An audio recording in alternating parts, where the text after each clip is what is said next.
I am half whack. And y'all need to respect my whackometer. Do you know how many times I've had to whack off someone who's giving me shit for all the wacky things I do? Oof. You got me fucked up if you think I'm not about to give a mean whack to the next person that crosses me. It's why in the goddamn world things have changed here when it comes to streaming. So I now stream primarily on YouTube with a secondary stream that goes to Twitch, which is about to start in 3, 2, 1. Please just start and don't create an issue. It started and didn't create an issue. Yay! But yes. So excuse me. Yes, but when it comes to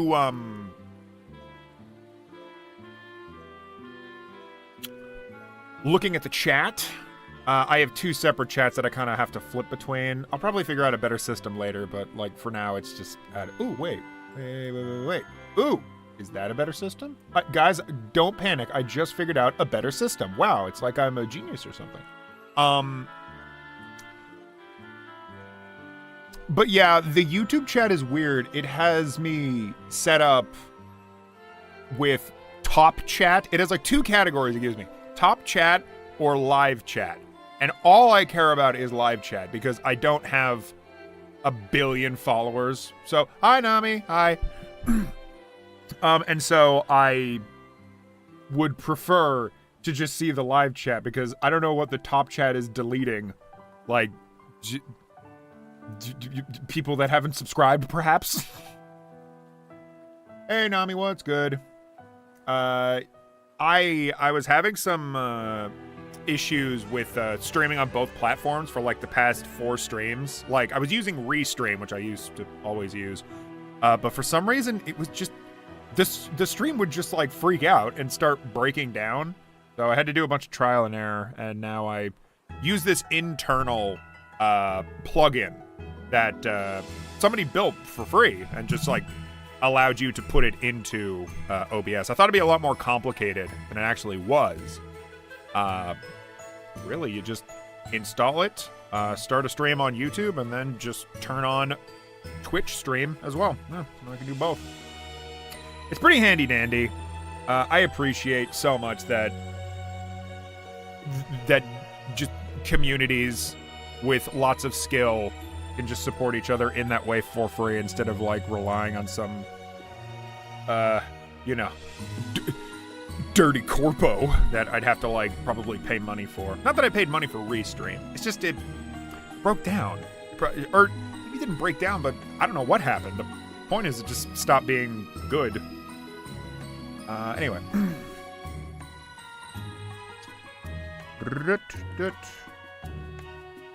Sorry, Nami. If you're saying anything, I can't see it. It's on the other thing. Oh. Has almost no delay, too, I think. Ooh, really? Ooh, lovely. Yeah, I mean, probably working through a Restream server is difficult. Hey, oh, this is fun. Okay, you guys can't see it. I have 2 separate chats on, like, both sides of my OBS window. So on the right, I see Twitch, and on the left, I see YouTube. That's fun. Hey there, please forgive me. Urube? Con B? Urube Con B? Am I close? I don't quite recognize your name. So... Twitch is less delayed? Wow. I'm streaming to YouTube and also to Twitch. Twitch is the secondary, and there's less delay. That's ridiculous. YouTube, get your shit together. What's up? You just woke up, Urube. Please tell me if I'm saying your name wrong. I'm awful with names. But also, good morning. Good morning. Yeah, we're doing lots more drawing for my webcomic in between doing some other work that I don't think I can stream because, like, it's for, like, projects for clients, for things that might get published later. I don't know. Let me just dot my I's and Q's, and by that I mean advertise my stream around a little bit. Time to share my corn tent.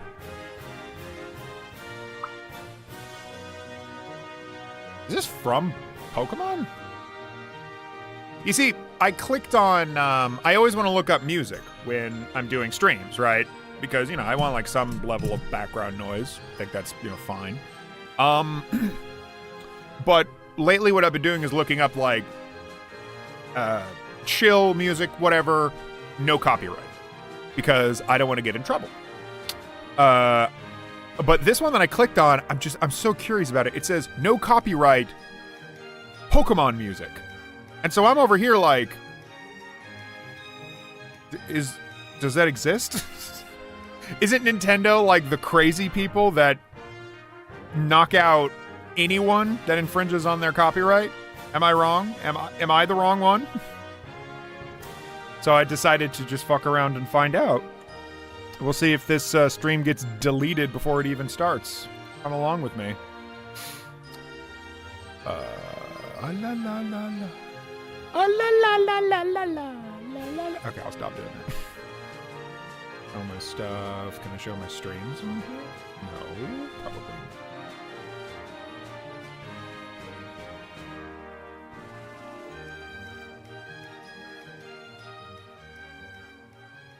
Oh, they share their own art streams. All right, now I don't think I can advertise on this server without being a prick.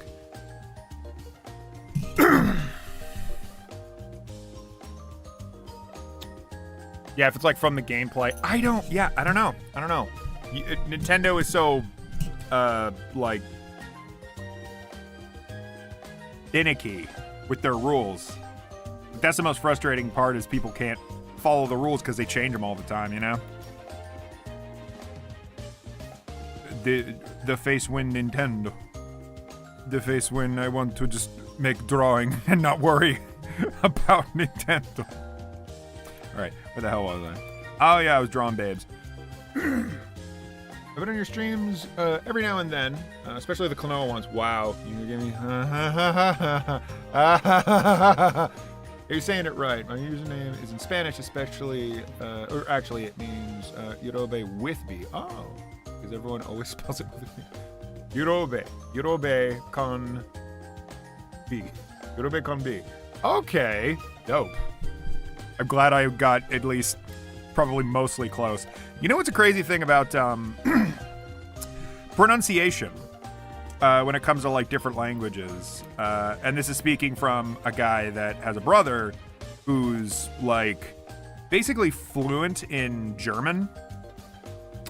Something I've come to learn from speaking with him about, learning another language besides English, is that like pronunciation is something very difficult to copy, or at least copy natively. It's not impossible, but the funny thing about learning any language at all is if you learn it at a young age, you're already training your mouth and your brain to speak with this particular inflection relative to your native language, right? Like Japanese, for example, the only language I've actually like practiced to a decent extent. Japanese requires a kind of like switching around of your own brain on how you pronounce and inflect words. Like, it was like a stereotype for a long time that Japanese people, but like the stereotype was around like Asian people in general, so probably there's like overlap in language. To pronounce like L words with an R, like rari or whatever. The thing about that is that only happens because you're a person that grows up learning a language where like L sounds with your mouth aren't as relevant to the like sort of pseudo alphabet that you grow up with. It just isn't a thing that exists in the same way. And the only reason Japanese eventually started developing the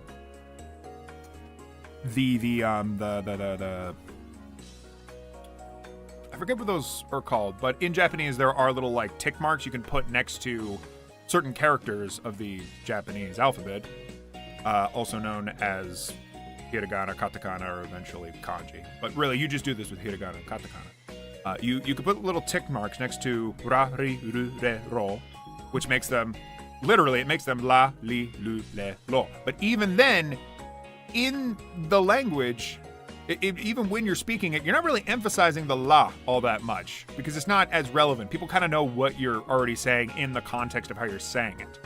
So it's like, you aren't taught to emphasize that la la la. But when you're speaking English, they jump down your fucking throat if you're not saying it right. It's like, yeah, la la la. In fact, there's such a thing as having a lisp. And isn't that just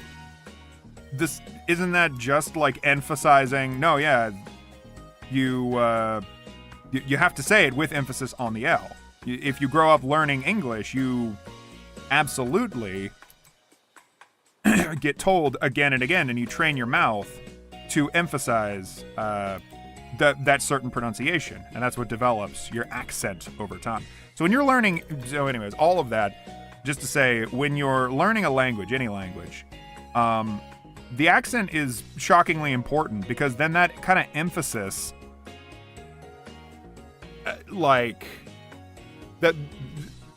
emphasis, that kind of inflection makes your speech so much more natural. I feel. This is all like speculation on my part. It's just an aside. It's not like I'm a linguistics or anything. It just gets me thinking. I think it's fascinating. Language in general has often fascinated me. I think about it a great deal. Okay, I got rid of this picture, and I'm not sure why. Yeah, because there's still shit to do. Oh, right, because it's a background. I don't want to draw the background. Okay, we're getting rid of it. And I'm moving on. Forget about it. Oh, good morning, Orful. Sorry, I was having a rant, as I often do.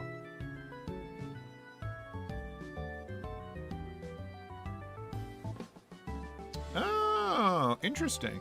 I've heard that a couple times from like non-native English-speaking countries. Like what I'm thinking of is people that live in. I know a few people that grew up in like Mexico, for example, or my buddy that grew up in Sweden. And they too told me something similar where it's like, oh yeah, I would watch like cartoons that were primarily in English. And then just because of that, you just sort of pick up English first.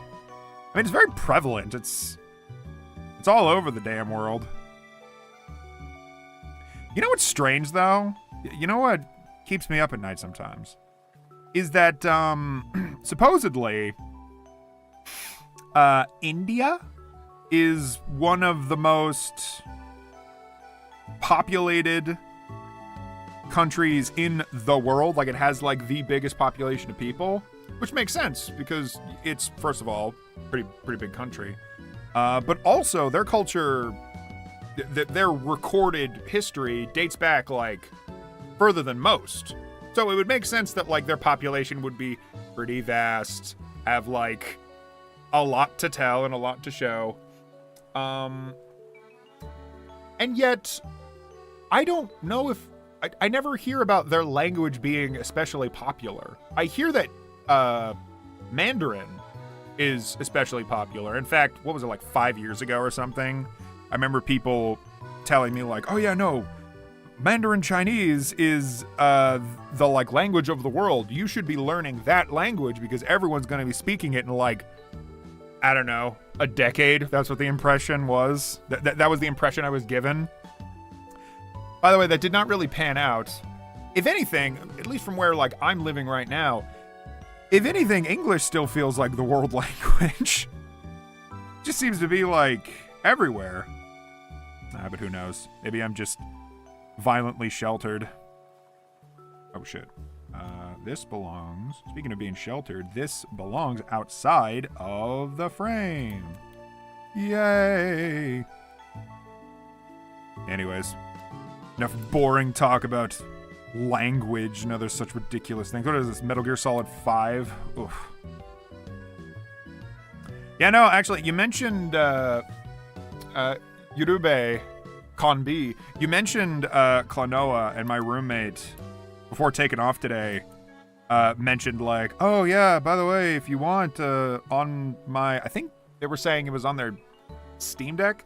They were like, oh yeah, if you want, I got Klonoa on my Steam Deck, so if you want to play it, you can. And I was like, no, that's okay. That's fine. I don't want to play Klonoa on your Steam Deck. It's thank you, but no. I'm still scarred. I'm still scarred by that day. by those mini streams.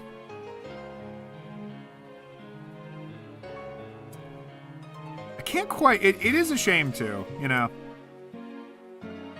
I will absolutely admit that I'm remarkably stubborn when it comes to disliking things. When I set out to dislike something, I really have to try to justify why it's not actually that bad. And I have to teach myself, like, you know, and give myself examples on why I'm, like, being ridiculous. Because otherwise, I'll just hate absolutely everything. I don't know where the stubbornness came from, but it's not going away. To be perfectly fair, though, I do like Klonoa 2. Which is still me being a contrarian, because a lot of Klonoa fans do not like Klonoa 2. They prefer the original. Which I kind of get. The original Klonoa, despite my feelings on it, feels like a more complete game in and of itself. It has a pretty strong concept and plot that runs the whole game. They don't try to like leave you on a cliffhanger or anything like that. And I'll fully admit it's a lot more. It's a lot more interesting than whatever was going on in Klonoa 2.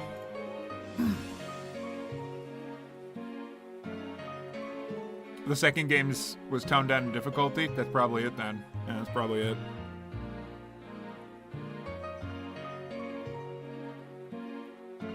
Hold on.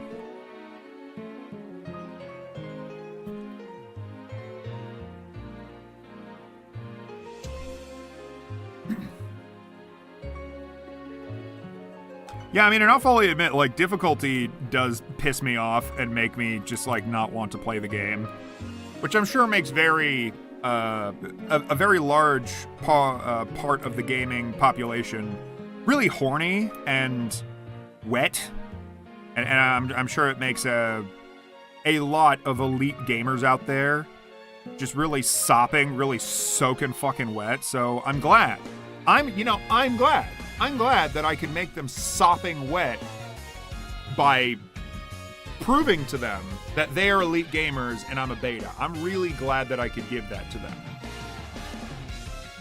But I'm only going to do it once.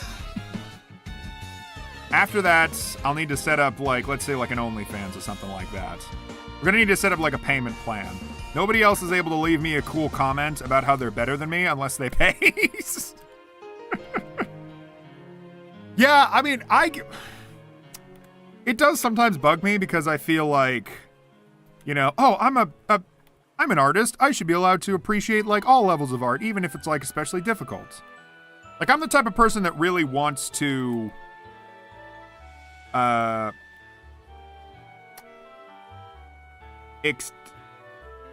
the fuck is this? Why did I... Oh, it's a... You probably can't see what I'm looking at, but, like, you see this thing? That's a hand. I totally forgot I put this in the sketch.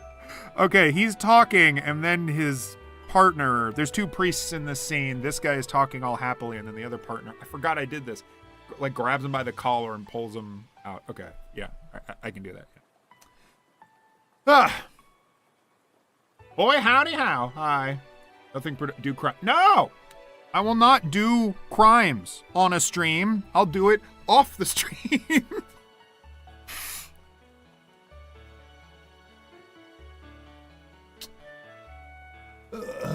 It's more of a character study and development. The gameplay is pretty much the same. Yeah. I don't know. To me, it was like playing the original Klonoa. I felt very... I appreciated the game design, sure, but the controls felt fiddly and awkward and nah. It was like, to me, when I'm playing a game that's like especially difficult and the difficulty feels less like this cool challenge that I need to figure out and understand, like it's a puzzle in and of itself to try and like understand the gameplay mechanics. But the game doesn't feel like that. And the game just feels like, oh, it's kind of old and we didn't really know how to... Or not that we didn't know.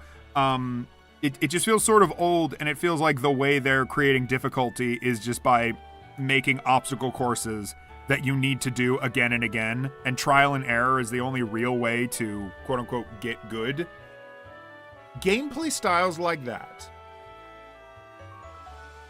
make me feel like I'm dealing with a bratty child, right? Like, it feels like I'm being forced to comply with nonsense for the amusement of somebody else. And that's, you know, if people kind of like that domineering personality, good for them. I hope they get sopping wet feeling like they're being dominated by Klonoa. But to me, I get very frustrated and just like fed up very fast. But this is just if the game feels like the only way to get good is to just do it again and again and again. And there isn't actually like a logic to it. Like, for example, Mario 64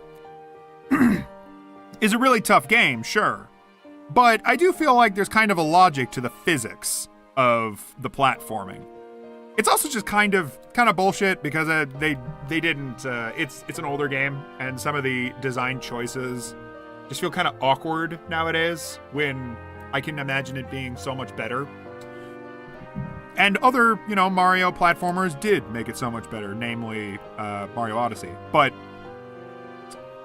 when I play that game, I don't think to myself like, oh man, I'm just putting up with like stupid bullshit. I'm just thinking like, okay, yeah, they made the game challenging. But more so than that, it's also a little awkward in points. And I can deal with that awkwardness because I kind of get the moon logic of the game. When it comes to Klonoa, I just feel like the only way I get good at this is I just play it hours and hours and hours, and then I figure out all the stupid nonsense, and then my fingers adjust to the nonsense moon logic.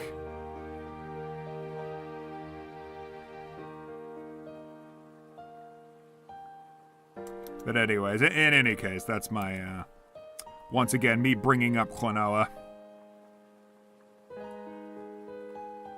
How do I draw hairy knuckles?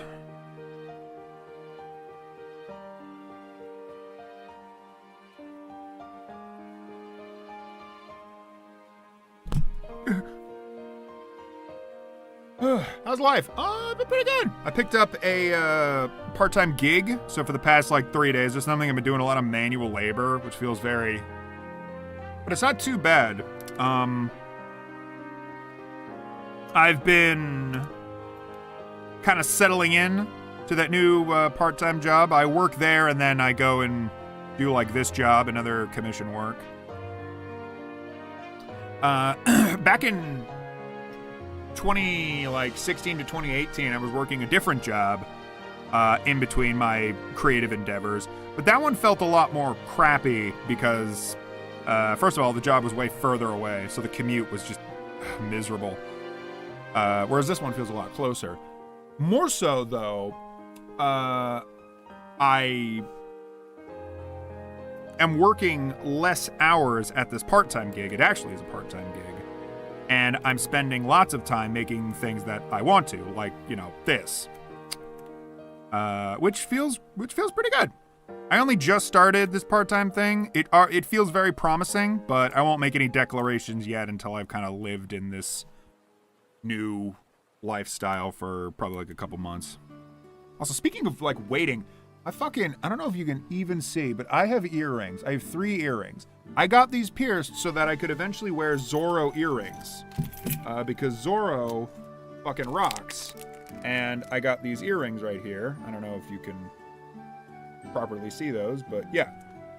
It's the earrings that Zorro wears in One Piece. The thing I didn't realize until, you know, I started really considering piercing my ears is that you gotta have pretty normal, very basic, non-dangly earrings for like the first 6 months. You know, you got to keep those piercings in so that the area can heal properly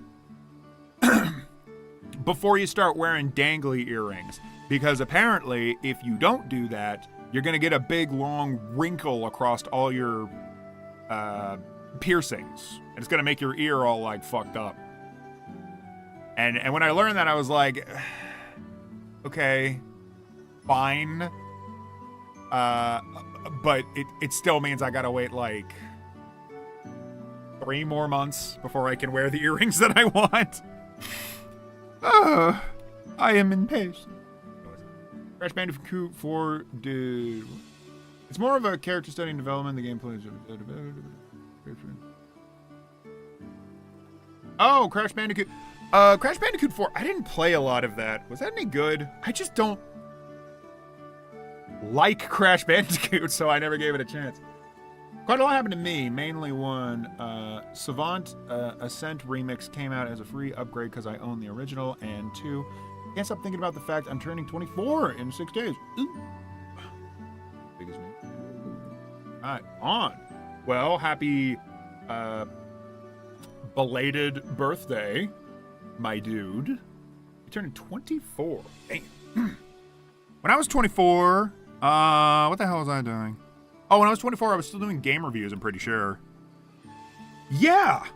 Yeah, well, I mean, you're already 24 and you're a way better artist than I was when I was 24. So, yeah. Right on to that. I hope that you can find something nice to do on your birthday. Unless you prefer to use your birthday as an excuse to chill. Which I 100% respect. I remember a thing I used to say, just like a little defaulty thing I used to tell lots of people when it was their birthday, was I would say like, oh, happy birthday, I hope you do something fun. And I stopped doing that because I had like 3 or 4 people, I don't think it's like a bad thing to say to anyone or anything, but I stopped doing it because I kept bumping into people who, after I said like, oh, I hope you do something fun, they would immediately say like, oh, I'm not going to do anything at all. It's my birthday. I'm just going to sleep. Which, to be fair, that's great.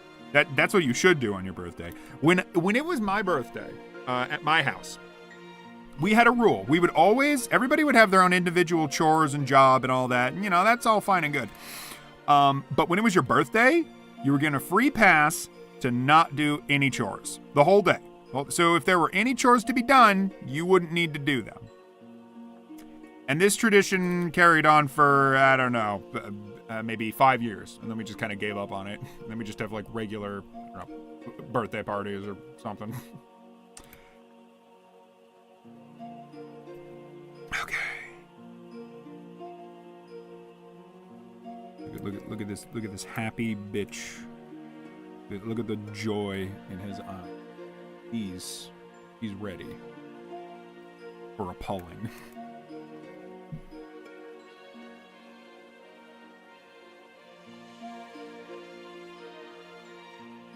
Ah, an XXL Doom hoodie. Ooh. I assume you mean Doom, the video game Doom.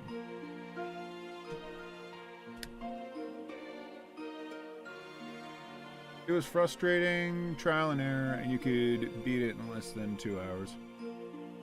You could beat Crash Bandicoot 4 in less than 2 hours? Wait, but it was also trial and error? Really? I remember, Caddy. I watched Caddy's vid on Crash Bandicoot 4. And he was all like, you know, oh yeah, no, this game like rocks, but it's also really hard and annoying. And so what I took away from that is, great, I'm not going to play it. Oh, that's fun. I like that. Yeah, no, Doom is a great game. Doom, and I even like Doom Eternal. I get why some people are a little meh about Doom Eternal. But I'm fine with them both. I dig it. I even dig how Doom Eternal, like, makes you have to move constantly, and that your health is like ticking down super duper hard like all the time, but there's always a way to get your health back, and that's the chainsaw thing. At first I was getting into that and I was like, oh man, is this just gonna be like so damn impossible? But with that little nugget of knowledge that I just learned by playing, I don't know, the game kind of opened up to me. I felt like, oh, okay, this is the kind of like moment-to-moment strategizing that I can deal with, and I dug it. Only thing though, platforming sucks. And everyone else complained about the platforming in Doom Eternal. Yeah, it sucks. I don't know why they make you do this. I hate it. It sucks. I die so fucking often because I'm doing platforming in first person. And I know that Mirror's Edge came out, and that people say, oh wow, platforming in first person is great. Why don't we do this more often? No. Platforming in first person is bullshit because I can't see who the fuck is behind me. When I am in a shooter, that makes sense because you're in first person. The cursor is where I'm gonna shoot. I look down the gun barrel. That's how a gun works. First person for shooters makes perfect sense. A game like The Last of Us is like a little weird because you're shooting over the shoulder. Resident Evil 4, a little bit weird, you know, because you're shooting, and anytime you go into your, like, anytime you go to shoot, you're almost in first person. You know, it's that over-the-shoulder camera. It's a little bit of like a hybrid. But games like Last of Us or Resident Evil 4 have more going on than just the shooting. A game like Doom, it's about the shooting. Yeah, it's about going to different environments too, but it's also about the shooting. It's mostly about the shooting. Platforming?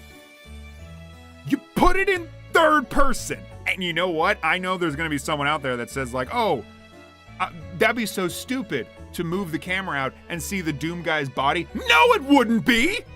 That would be funny and good.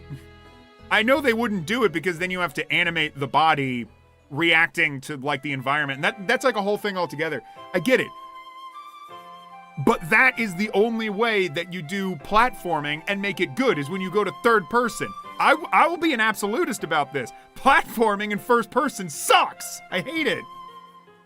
Okay, now to go to the comments and see everyone disagree with me.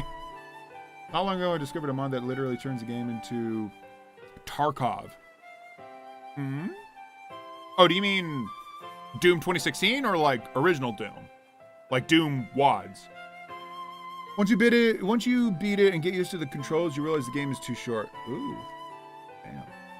Crash Bandicoot 4. I'm honestly having fun with the turn platforming, likely because I played Titanfall 2's campaign a lot. Now, I've never played Titanfall 2. People say it's really good, though, so I should eventually give that a try. I do want to give Titanfall 2 a try. I think my roommate has it on Steam Share, so... They added some sort of replay value, but in the form of replay this level 4 times with 2 different characters. We added replay value, as in, why don't you replay on D's nuts? Got him. Yeah, no, the character swapping thing is like... In Crash Bandicoot 4, the character swapping thing felt kind of weird. It kind of felt like an idea they would do in the PlayStation 2 era. if that makes sense. Like how, it's probably blasphemy to lots of people, but the way Crash Twinsanity was designed with the logic of like, oh, it's like Crash, but now there's two of you. And, didn't like Crash, after they did Crash 3, they just came up with all these stupid names that I hate. Wasn't it like Wrath of, no, the Return of Cortex or something. Weren't there future Crash Bandicoot games where they started integrating in, like extra characters to play per level? Wasn't that a thing? Or am I wrong? Feel like that was definitely a thing. God damn it. Oh, wait.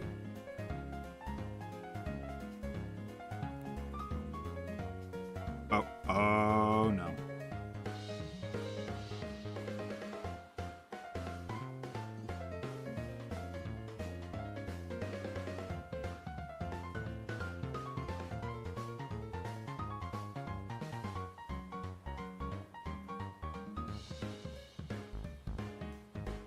Nice.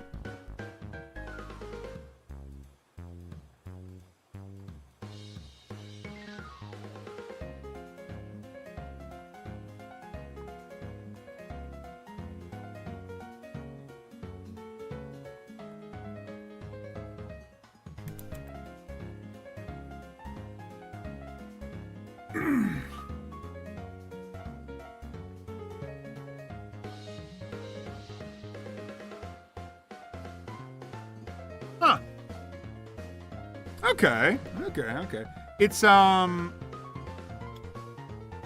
so a mod for Doom 2. Okay.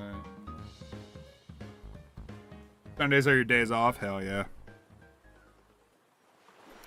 Yeah, no, I like to vibe when I can.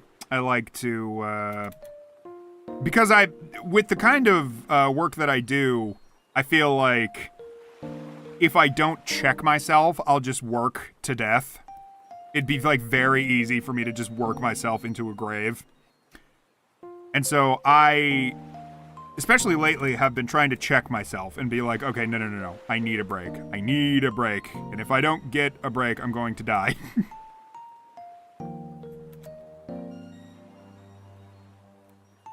You know what I've been saying to myself lately, though, is less of I need, and more of I want.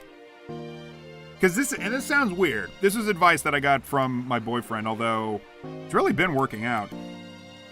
Is that psychologically, if I tell myself things like, oh, I have to do this, or like, oh, I really ought to do that, or oh, I want to do this, when I start getting hung up on that kind of language, that kind of like internal speaking, I never get anything done because I'm just lamenting on things that I ought to do, and it becomes like a weird responsibility thing where it's like just yet another thing that I have to get done.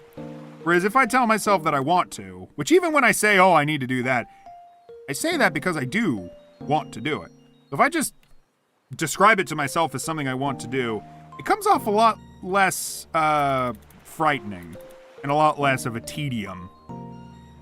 So yeah, I'm trying to think a little more like that lately. I don't know where my boyfriend pulled that out of, but it's been good advice. That boy's got a good head on his shoulders.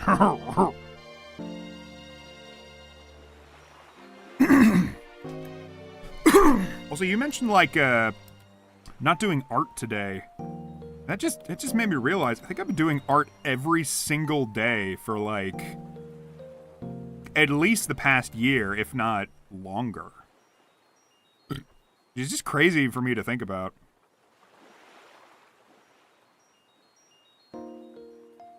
I definitely remember a time when I would like put off art for a while and kind of lose my skill. I'd get all rusty and be like, oh man, I'm not as good as I used to be. Oh, I gotta build myself back up again. Now that I'm doing work so often, it's like that's an impossibility. I work every day on art, so I'm just consistently maintaining that skill. which is a good feeling. It's nice.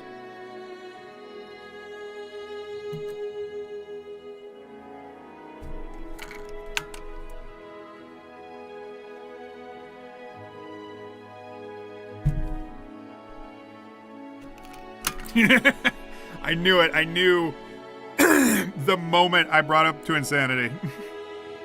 People love that game. They really do. I get a little meh about it. First and foremost, you know, full disclosure, I'm not even a big fan of Crash to begin with. So a lot about what makes Crash great and iconic is just not up my alley. No offense. It's just not for me, you know? I'm the type of person that genuinely likes Donkey Kong 64. And if you talk to anybody at all that has an opinion, they'll tell you Donkey Kong 64 is like awful dog shit, and they're glad that Rare is dead. And people even blame Donkey Kong 64 as the reason platformers started to quote-unquote die off, which is not even true, but, you know, whatever. And that game I love. It's one of my favorite retro platformers. I play it casually as a way to unwind, whereas other people get really frustrated with it. Meanwhile, on the flip side, Crash Bandicoot is just like, it's way too fast. It's way too much like trial and error, tedium, and the moment-to-moment platforming, I just don't get a kick out of it. Which other people do. So, that's just the big difference. And for everything Twin Sanity is, out of all the Crash games, I can at least understand why people like Crash 1, 2, and 3. I totally get it. But Crash Twin Sanity feels like so different and odd, and there's like things about it that I like I appreciate that they tried to make the game a lot more like open and kind of explorative. I think that's pretty cool. But like the soundtrack trips me out, and people really, really like the soundtrack, and I'm just over here like, I don't hear it. I don't hear why it's good. I'm so sorry. I don't get it. And yeah, you know what? All this talk makes me kind of want to play Twin Sanity again, so I can properly articulate what I'm feeling right now. Which I'm sure some people would just love for me to do. Alright, I'm done drawing Father Lawrence's dumb-ass smile. I'm now going to draw Theta's pissed-off face.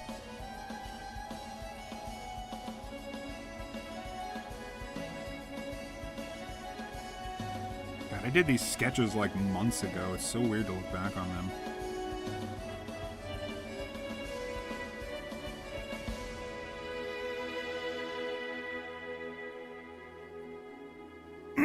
And all you create, and all you destroy, all that you buy. Oh shit. Oh shit. Wait, are these all like faded because... Oh, for fuck's sake. Okay, hold on. Oh, no. Okay, God, thank God. I got confused for a second. Oh, gosh. I thought something went wrong in Clip Studio. Oh.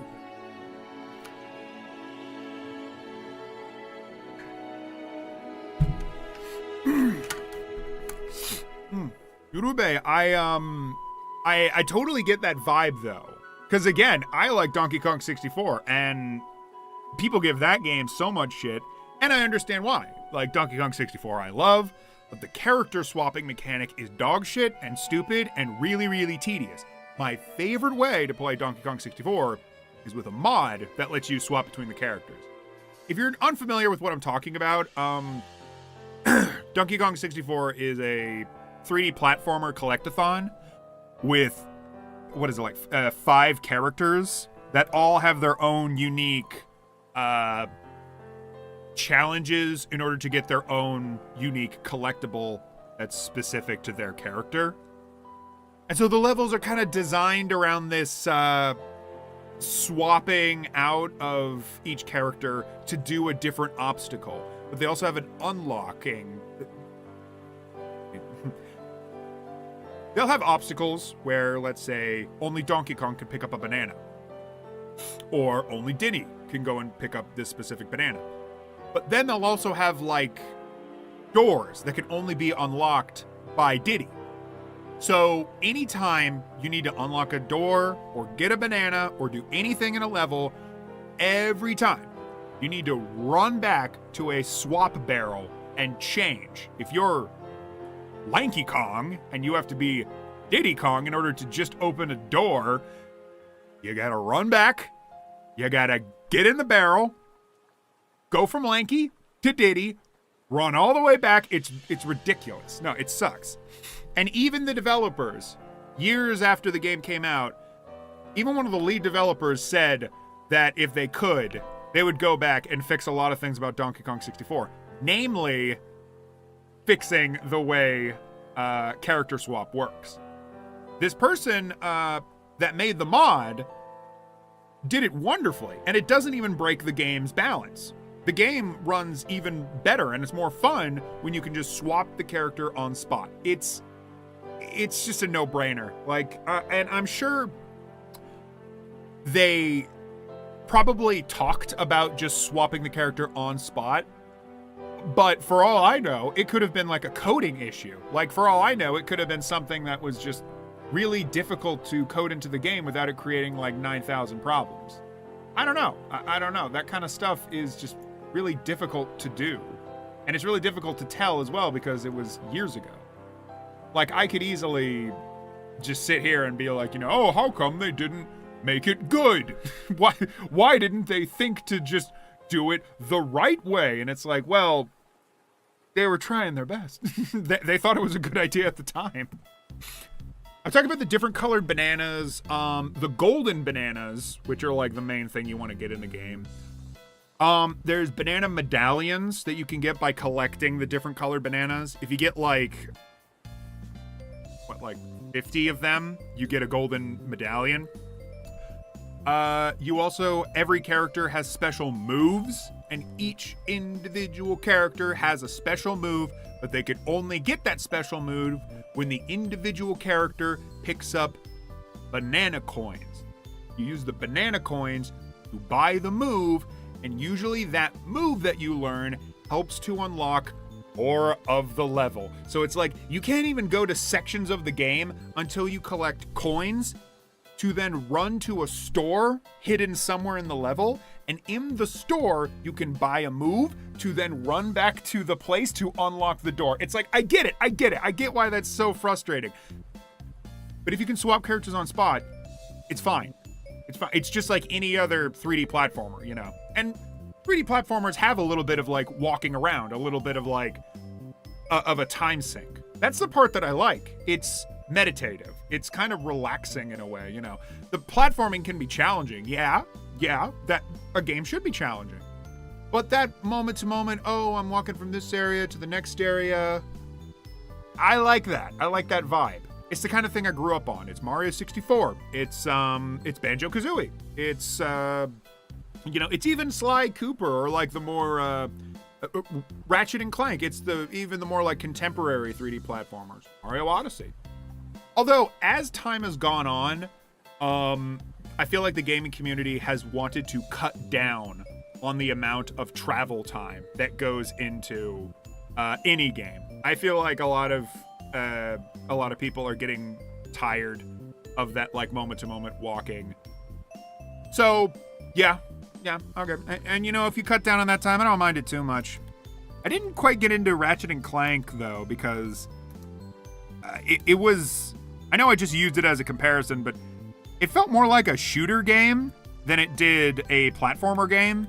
So it just wasn't really my cup of tea. Anyway.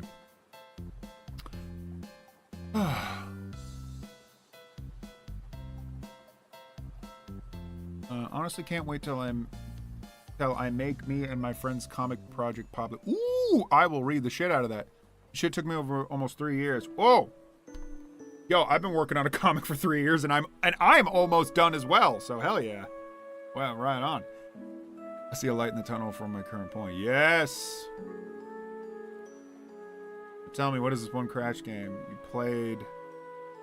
I played Of the Titans on my. Do you mean Crash of the Titans? Actually, pretty decent. What surprised me more is that it's one of those DS games that had voice acting from start to. I very recently, like within the past week, just decided to binge watch a bunch of Caddy vids. And I remember him talking about the DS game. I don't quite remember what his main thoughts were about it, but I know that he does not like Crash of the Titans. So he probably didn't say anything too favorable. But you liked it. You did? Right on. From what I could tell, from what I saw of Crash of the Titans, it appears like it's a beat 'em up, which is very different from how Crash Bandicoot games usually are. They're usually like Twitch response platformers where the combat is just remarkably simple.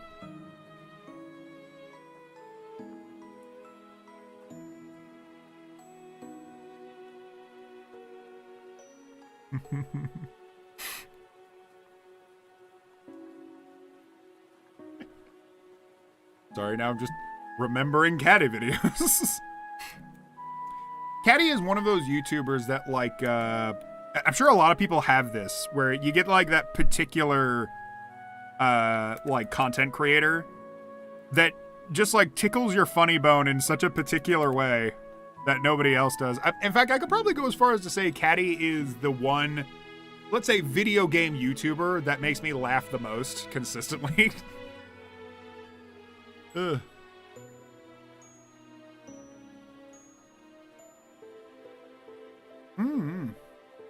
Must be because it seems a balanced comment on play. Oh, wait. I think it's coming back to me. Didn't, on the DS, don't you,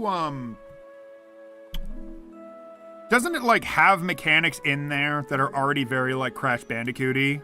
Like, isn't it a side-scroller, and you also get to, like, stomp on boxes and stuff like that, which was something that was either taken out completely or just, like, really toned down in the PlayStation 2 version.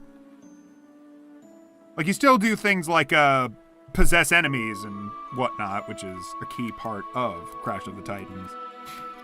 But the game was also just designed a little bit closer to a classic Crash game. I feel like that's what at least Caddy was talking about. It's so interesting to hear Crash fans talk about Crash games and talk about, like, what's a real Crash game? Like, what constitutes a real Crash game? What do you got to put in to make it, quote-unquote, real? Just being someone that's a total outsider to all of that. Someone that doesn't have a freaking clue what that means.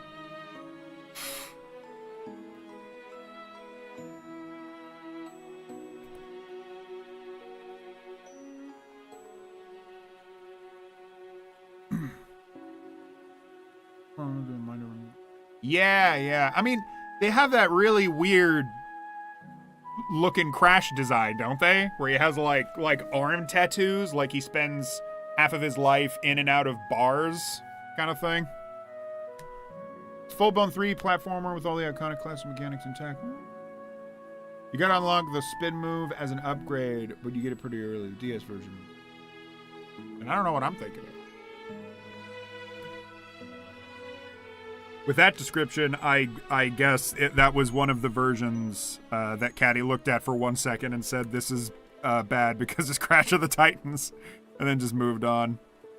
That's a hell of a thing when you really dislike something, that you kind of just examine it a little bit and then just say, yeah, but it's still that game I hate, so it's not like it's going to win over any points. See, that's what makes game criticism interesting, is that back in pulls up an armchair next to a burning fireplace.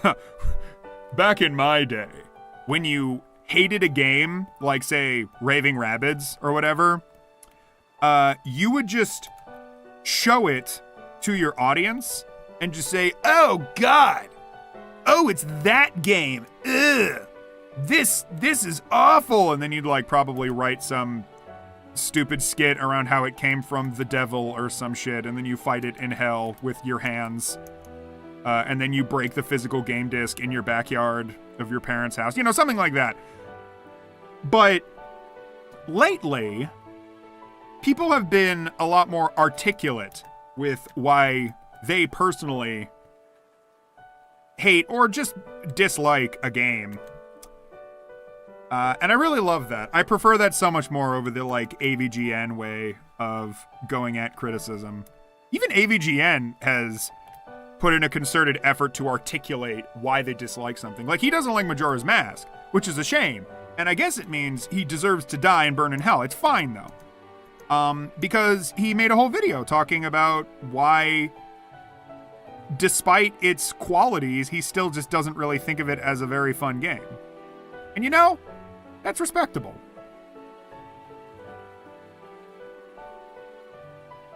DS version was a platformer. Yeah. Gosh, you know what I absolutely missed out on was the DS and 3DS hype. There's like a whole generation that loves the 3DS. And to be fair, that's not unfounded. Like, it makes sense. The only 3DS games I played were the Pokemon games. I didn't want to give other 3DS games a try. Or even DS games. I was just like, nah, I grew up on GBA. Like, the only good Game Boy games are Pokemon. I didn't want to give any other game a chance. And that's stupid. Because only now are people starting to pull out, like, all this nostalgia for specifically DS games. It's great. And I mean, like, nostalgia for the weirdest, most out of left field stuff. Like, oh man, I love this weird, like, SpongeBob port. Or like you're saying, like, taking a mainline game and being like, you know, oh man, yeah, this mainline Crash game, like, really sucks. And then just having people come out of left field, just, like, come over the WWE railing and hitting you with a fat, like, yeah, that one sucks, but the DS one is really good. Hi, Savannah. We're talking about the DS and how it had a remarkably huge amount of, I won't say perfect, but, like, quality games. DS and 3DS. Can you do the whole thing about getting happy about the game being a platformer, only to get disappointed when the tight mechanics were... Oh, yeah, that's the one I'm thinking of. Yeah. It was, it was in 3D, but it was still a side-scroller. If we're thinking of the same thing. Yeah, Crash of the Titans. Look, Crash of the Titans already lost me on a conceptual basis because it did the thing that I find so boring in video games, where you have this game, it has all this, like, you know, oh yeah, here's a cool platformer where you beat people up, and then they just throw in, oh, also, you can get in a big guy. That's kind of it. Like, I remember I loved Ty the Tasmanian Tiger, which is probably not a very popular opinion. Because going back to it, Ty the Tasmanian Tiger is admittedly kind of... It's sort of bland, admittedly, when compared to classic 3D platformers that have more so stood the test of time. But that's just Crash 1. God damn it. But that's just Ty 1. Ty 2 comes in, and they're all like, oh yeah, now we're like a nature conservation group, and you can get in mechs and drive cars. And you get in the mech, and now you're a big boy. It's kind of the same as you walking around throwing your boomerangs, But now you're big and you punch people and you don't throw your boomerangs. So it's, I don't know. I don't know. It's not bad, but I just look at it and I'm like, this isn't interesting enough for me to understand why it's put here in the game, you know? And that's the vibe I get from Crash of the Titans, is that it's like, oh, hey, I'm running around as Crash Bandicoot, and then I get to jump on a big guy and punch things, and that's sort of it. I'm bigger than I was, but I'm still kind of just punching people. The change in gameplay style isn't big enough for me to get really hype about it. If anything, you're just kind of changing the already existing beat-em-up mechanics into big guy beat-em-up mechanics. I have to go, but love your videos. Thank you, Savannah. Goodbye. They probably already left. Oops. I like that they like my videos. Which videos do you think they meant? Did they mean the blind dubs? Or do you think they meant the videos I made 10 years ago? Be right back. Need to do something. Yep, okay. It's you and me, Wub. Killing it. Lately I started looking up some DS games I missed out on. Shame my R4 card's USB no longer seems to work. Ooh, I had something like that as well, where I had I had like a collection of info on this little like chip thing, and I had I just had like all sorts of stuff on there, and then I lost it. I literally like dropped it on the floor, and in 1 second it was just gone forever. Such a pain. Really want to play Dementium 1 and 2. Yes, I've heard of those. I really want to finally find some time to play Dementium because people tell me it's so cool.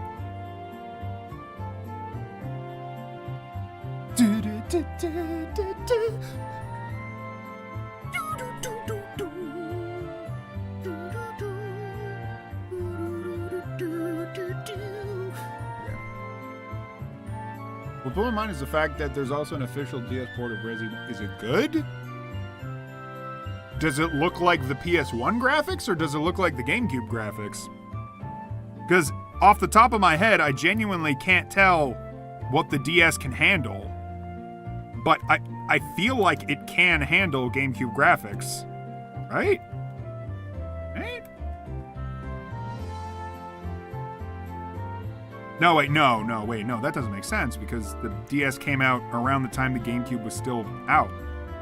The technology, at least it shouldn't be there, right?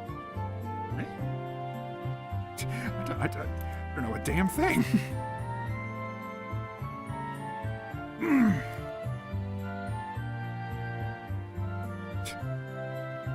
This character,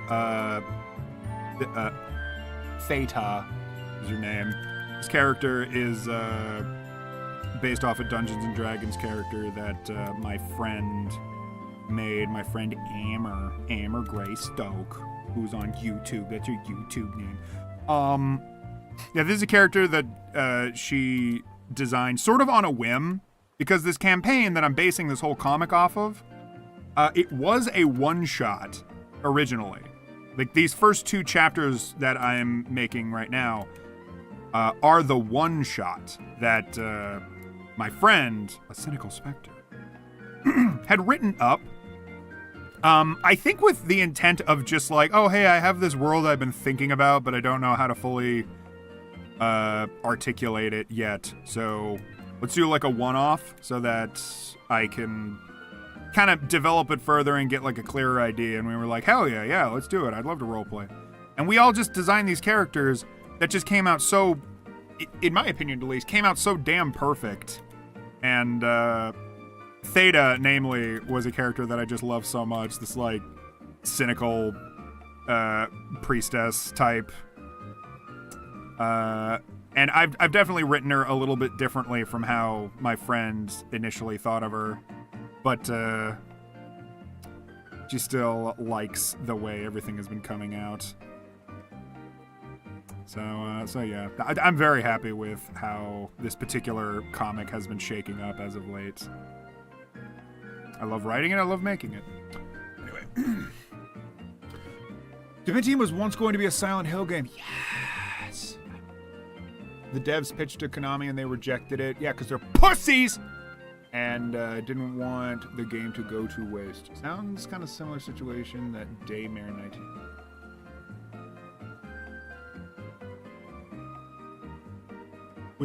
Is that a PS1 game? Hold on, I'm looking this up. Day... I'll never forget it. Whoa! Never mind. The PS4 game? What? What the fuck is this? This has come out like yesterday? This is like a brand new game. What the hell?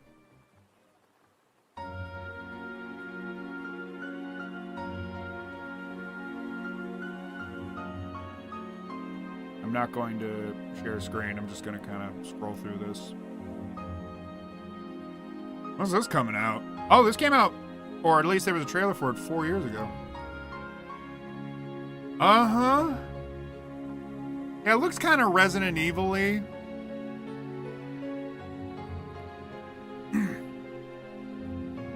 Oh, the graphics are a little rough. It's not that bad, though. It looks alright. I'm gonna just say it, like, this game looks good, although I will say, you know, the graphics... the graphics kind of look a little PS3-like. It's, I mean... This feels a little independent. Is this independent? Because it's like, it kind of looks cool, but it also looks a little rough, like they didn't quite have the budget for that extra bit of polish. This looks ooh! I'm getting some like really nice spooky shots here. Yeah, this feels like Daymare 1998. Kind of feels like a Resident Evil concept. Out now. Ooh, so it came out in 2019. Aw. This game sounds so familiar. I feel like people told me to play this or something.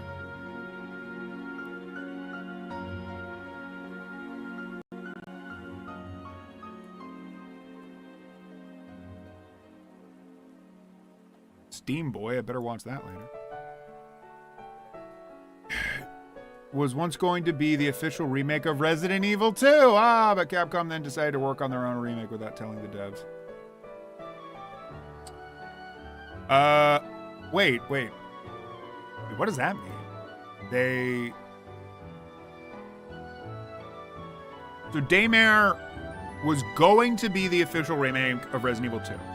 But then Capcom, who owns Resident Evil, decided to work on their own remake without telling the third-party devs that were working on Daymare. Is that about right? That's kind of weird. Like, wouldn't they eventually tell them, like, oh, hey, hey, we're just gonna do this in-house.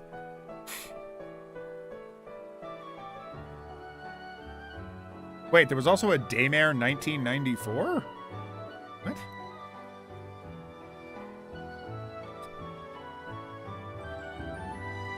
Also, why is it called Daymare? It's clearly at night. Ooh, try out the demo? Fuck yeah, I will. I will download that later when it's not a stream. Daymare 1994 Sandcastle. I'm back. I got a PS3 from a relative that no longer uses it. It's full of dust and I'm cleaning it. Oh, shit. Yeah, please clean that. Let it in. Oh, shit. Hey, shut up. It scared me. Let it in.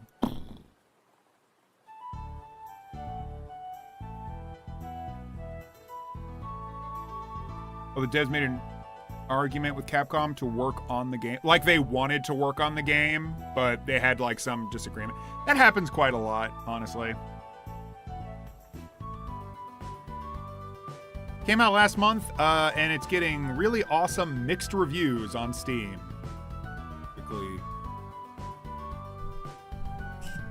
Let me read the first comment up here. I really don't want to mark this as not recommended, but honestly, I can't see any other way. The prequel to Daymare 1998 is loosely tied to the main game, and when I say loosely, it has almost nothing to do with the said game, besides a throwaway line in the after-credits scene.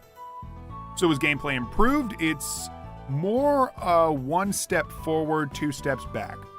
You're more well-armed this time. However, the enemies are so frustrating to fight, it's borderline insanity. One of your main mechanics is a frost weapon to slow and freeze enemies. You're going to need this because they're fast. They're so fast, it's insane. If any enemies are close to you, get ready to be chain grabbed continuously while you mash A to escape. There's new enemies that can teleport behind you and insta-kill you, which in my mind is absolute bullcrap. Thank you. When any game does this. I agree. Every time this game catches you trying to have fun, it just repeatedly beats your ass with frustration until you hate it. It sounds so. Based on this, I haven't played it. I'm gonna download the demo later today. It sounds to me.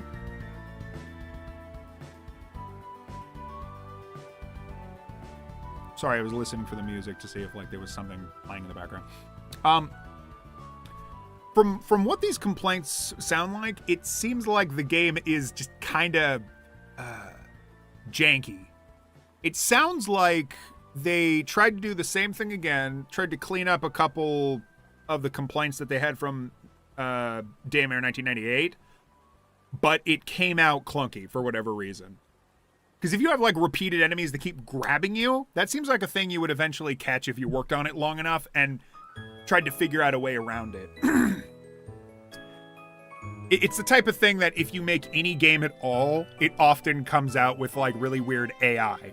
And the longer you work on it, the more time you can put into improving AI or difficulty. This game loves hiding enemies behind corners. Yeah, and that also just seems like sort of a quick way to place your enemies is to just hide them behind corners and stuff. They sprint at full speed and grab you just to get a cheap hit in. They did this in the first game, but it's turned up to 11 in this one. Nice reference to Spinal Tap, unless they didn't know that it's a reference to Spinal Tap. Don't really know much about Sandcastle 1998, but I'd highly recommend the original. There's this one really annoying hiccup at the end of the game, but in that case, I'd say it's better than Sandcastle. Question: How do you see the new Mortal Kombat 1 on Switch gameplay? Oh, I saw I know what you mean. Yeah, people were comparing them graphically. I mean, I don't think it should be a surprise to anybody that the Switch is lacking the significant power to, provide the fidelity that PS5 gives. Sure, yeah, I mean, it should be a no-brainer, really. The Switch can't provide the graphic fidelity that a computer can give you. I have Tunic for GOG, and I have Tunic for Switch. And Tunic on Switch looks really fine until you save the game, and then the lighting engine does this really cool thing where instead of fading, when you save the game in Tunic, the sun really quickly sets and then rises again. It's just a cute effect. When you play that on the computer, the sunset is a fade. It goes oh, the light, and then oh, the dark, and then oh, the light again. With Tunic, it kind of fades to the darkness, and then you see sunset. And then it stays on sunset, and the lighting engine doesn't move, and you go, can I move now? It feels like something's broken. And then you take a couple steps, and then the sun rising kind of goes okay, it's light now. It's light. There isn't really a fade. It just kind of goes, it just jerks its way into becoming a bright day. That's probably the most damning example I can think of to sort of demonstrate that, yeah, the Switch doesn't have a very strong processor, probably, or graphics card. I don't know whatever it specifically is that it's lacking, but yeah, Yeah, they have to cut down a lot of the graphics in order to make most super polished AAA games even work on the Switch. And even then, I don't know if it works great.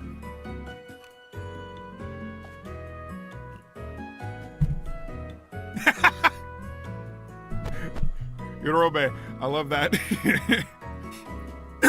Where the people say that the bad controls mean that it's scary. Yeah. Guys, maybe the bad controls are just bad because they're bad. Look, I got used to playing Silent Hill with its dog shit controls. I get it. But when I pass that game over to my boyfriend and I'm like, hey, here's a game that I love. It's Silent Hill 3 and I want you to play it. And he's like, man, these controls suck. I just have to throw up my hands and be like, yeah, I know. Yeah, they suck. That's not why I like it, though.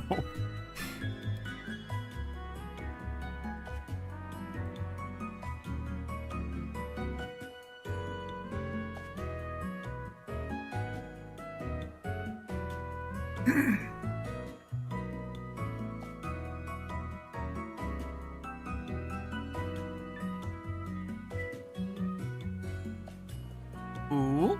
Any that you want to recommend? I do like me some Resident Evil clones. I was playing, what is it called? Alessa? Like probably a couple weeks ago. I like it. I love the vibe that Alessa gives off.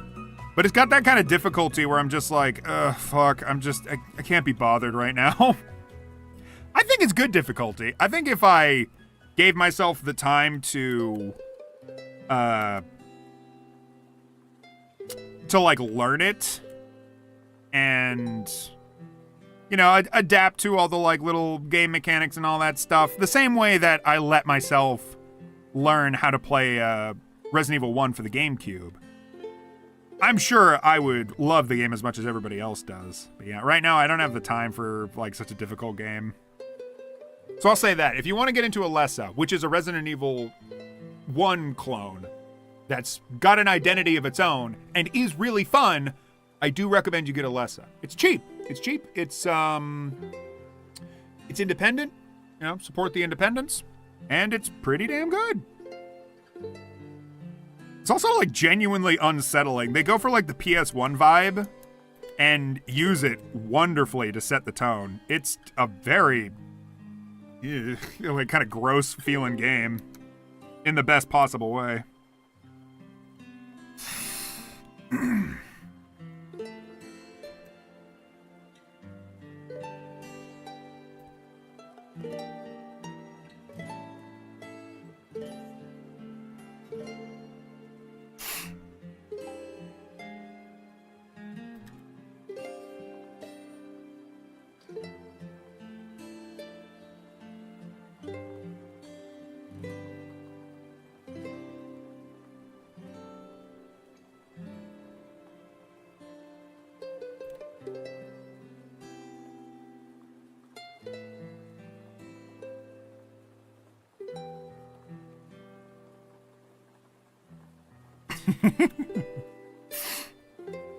I get very particular about expressions, so when I nail what I'm going for, it's such a good feeling.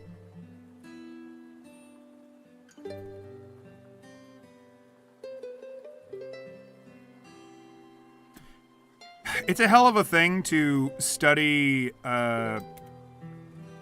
anatomy for so long that when you look at like the face and you just suddenly know like, oh wait, the nose should be lower, or oh, the eyes should be higher, or something like that.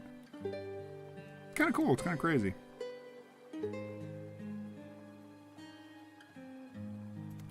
Then again, there is also room for a bit of exaggeration, and at that point you kind of just drop what you know about anatomy for the sake of making something compelling.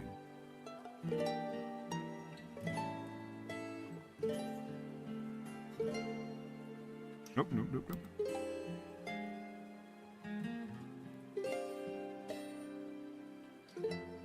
Yeah.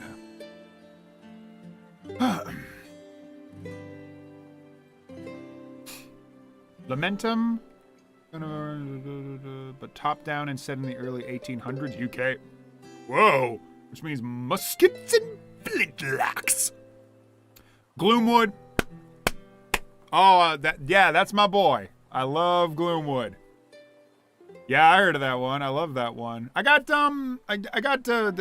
buddy that hits me up every now and then to just remind me of the updates of Gloomwood. And every time they do, I'm like, oh, dope. Time to open up Gloomwood again. They recently told me about an update to Gloomwood. I still haven't turned it on. I want to do that today. Yo, The Game of Life is on Steam? Is it good? Oh, no, it's not the one I grew up with, so I guess it's bad. Oh, this looks very cute, though. Sorry. Lamentum, though. I'm going to look that up right now. Lamentum. Ooh, it's only $16. Pixel art survival game set in the mid-19th century. Oh. Okay, I mean, now, Wub, let me just ask. Lamentum, you said that it's kind of a Resident Evil Silent Hill kind of deal. So what about it makes it Resident Evil Silent Hill? I'm not trying to put you on spot. I'm just curious now, because it looks very different from Resident Evil and Silent Hill.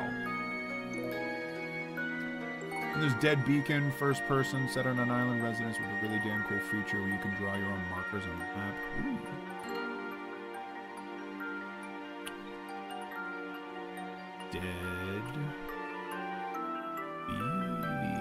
Dead Bacon. Ooh, I hate its logo. Ooh. But I like how the game looks. Ooh. Oh, this game looks cool. Oh, I may love Dead Beacon. Ooh, Dead Beacon may have already caught my interest. It's got spooky dogs with glowing red eyes. Aww, this is great. All right, Dead Beacon's already really hitting me. Yes. Resident gameplay, silent and horror. Okay, I'll take your word on it. Dead Bacon has already really caught me. Oh, those crusty textures. Yes. Yes. Celiani Dev, what else have you made? Grass hopping? The Architect's Game? Cool!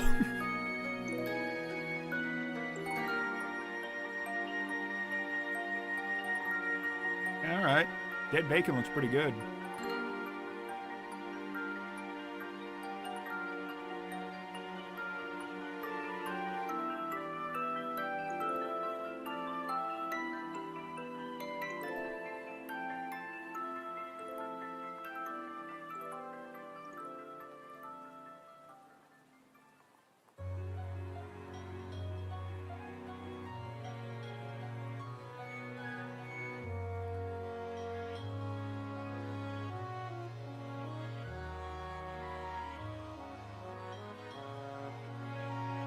Time to do the thing. Ah, I did the thing!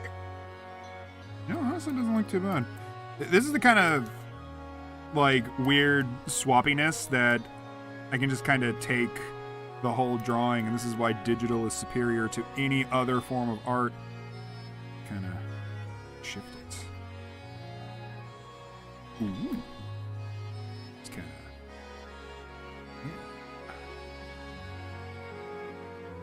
Ooh.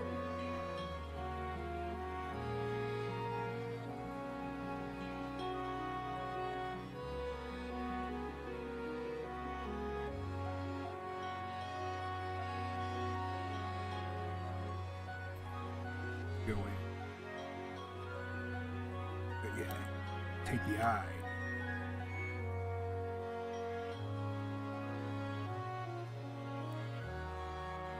Bazinga. Make it like that. You make it and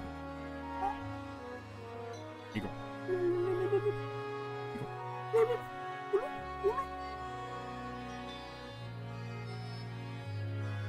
Oh, hey, speaking of Resident Evil, anybody played Separate Ways? Was it cool? I played a bit of Separate Ways, like maybe 30 minutes of it before I had to go somewhere, and I thought it was cool. Not to spoil anybody, but in the first 5 minutes, Luis Sierra is dancing while someone is getting horribly murdered. So just for that reason, it's great. 10 out of 10. The second that shit happened, I was like, oh, right. That's right. This is why I love this game.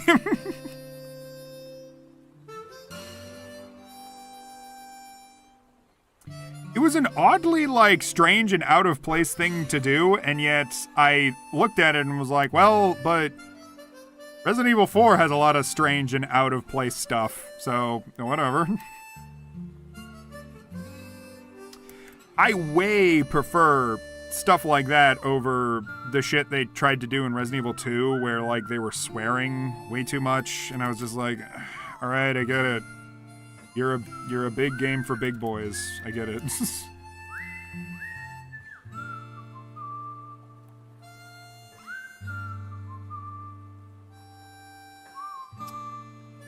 I'll be back again. Okie doke. I got Dismantled Director's Cut, made in GZ Doom. Ooh, and also very decent, but it's very disturbing in terms of how it wants to scare the players, like actual sexual gore. That still kind of piques my interest in a morbid sort of way, but it is also like, oh boy, oh gosh. That's the point, though. That's the point. They want you to be uncomfortable. Also, Fabio, Santa Dinfa Hotel. Fabio Santa Dinfa Hotel. Yeah, I said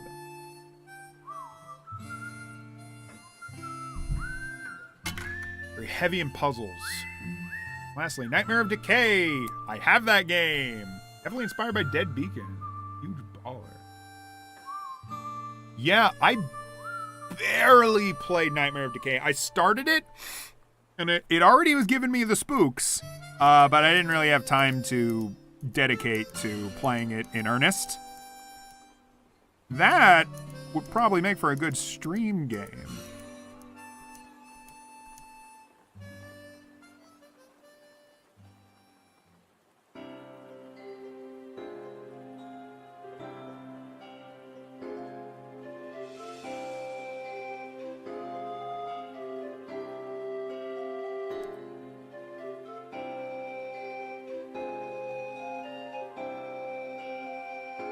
By the way, did you know that your eyes get closer to each other as you fixate on things closer to you? So it's like, as I fixate on this microphone, and then I move it back, my eyes are separating. As I get close to them, they're almost cross-eyed. Then I look at the mic and they're here. And I look at my monitor and it's there. And then I look at the wall behind my monitor, and my eyes are continuing to go like that to recognize depth. And there's some psychos out there that can take their eyes independent of each other and go like, and I don't get them. I think they should be put down, quite honestly. There's a roguelike called One Bit Survivor. From the looks of it, it feels like a top-down turn-based Resi where every move and shot is a turn taken. Oh! Ooh, I can kind of imagine it. Is it all on like some board? Like each step that you take is literally on some kind of a grid? Like I'm kind of thinking of like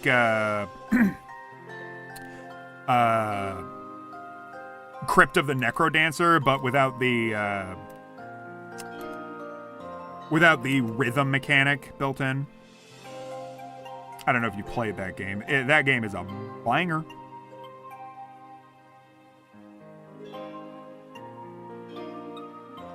I'm really getting into rhythm games as of late. They are fantastic. There's so many rhythm games that I can think of that are just great, and they came out kind of recently. There's been kind of a jump in rhythm games within the past, like, say, 5 years. The best one probably being Hi-Fi Rush, though I know people will contest that, because Hi-Fi Rush is kind of mechanically way different from a lot of rhythm games.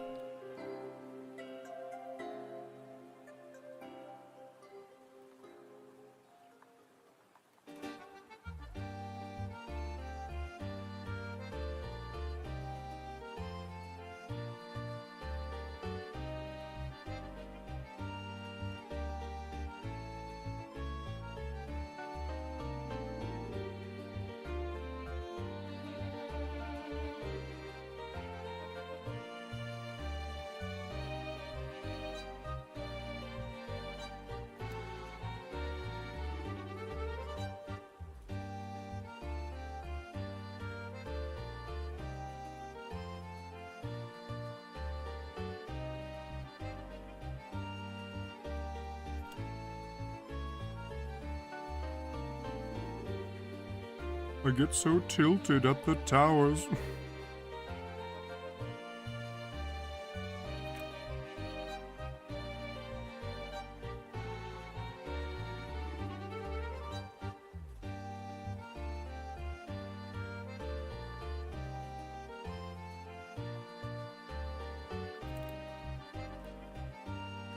Making dead-on shots is actually remarkably hard, because it's kind of hard to make everything just even, like perfectly even.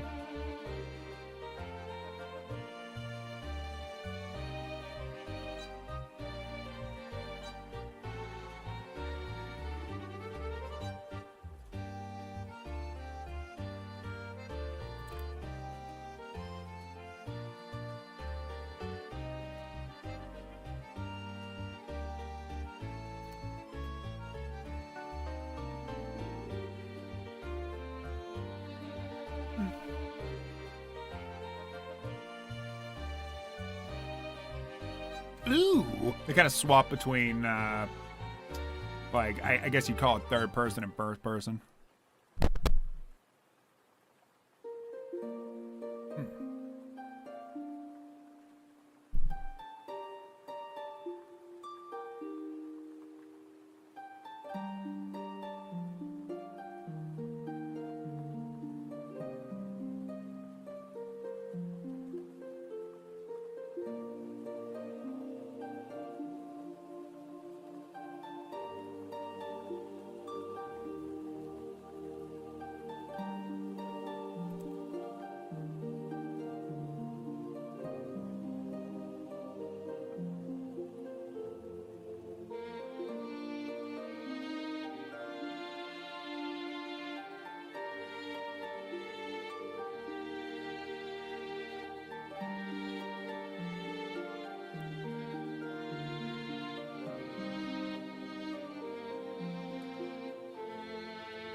Sorry, I'm in like the drawing zone right now, so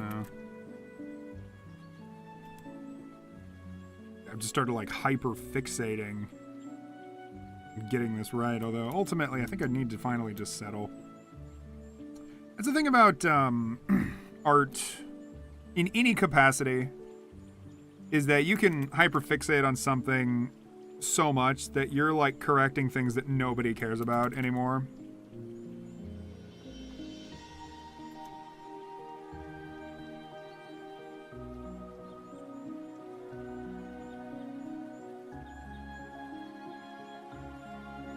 All right, it's fine. It's fine. Move on. Move on. It's fine. It's fine. Driving me nuts. I've gotten so into Resi-style horror games that I legit made myself a massive list of games to look forward to, and that list ain't small. Shit. You need to put it in. I wish you would. Probably next stream that I do will be not a work stream, but an actual like gaming stream where I do some, you know, I do a little more actual gamer stuff.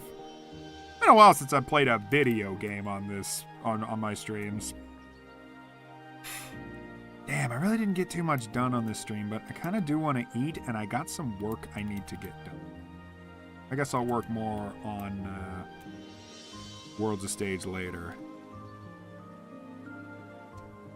This I got, that I got, that I got. Oh boy. But a big chunk of that opening is already set.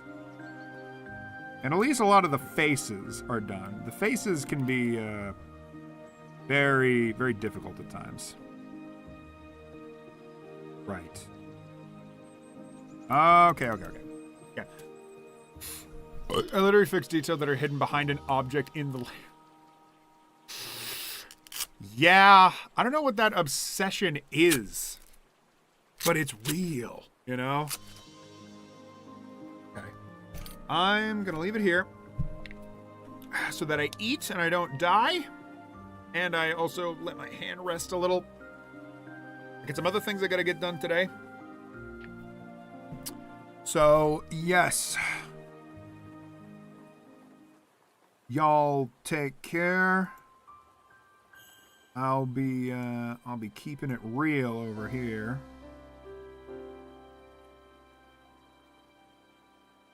Woo. Yeah, no, I'm making good time. Yeah, post some more stuff in the suggestions, and I will look through. Peace, homies.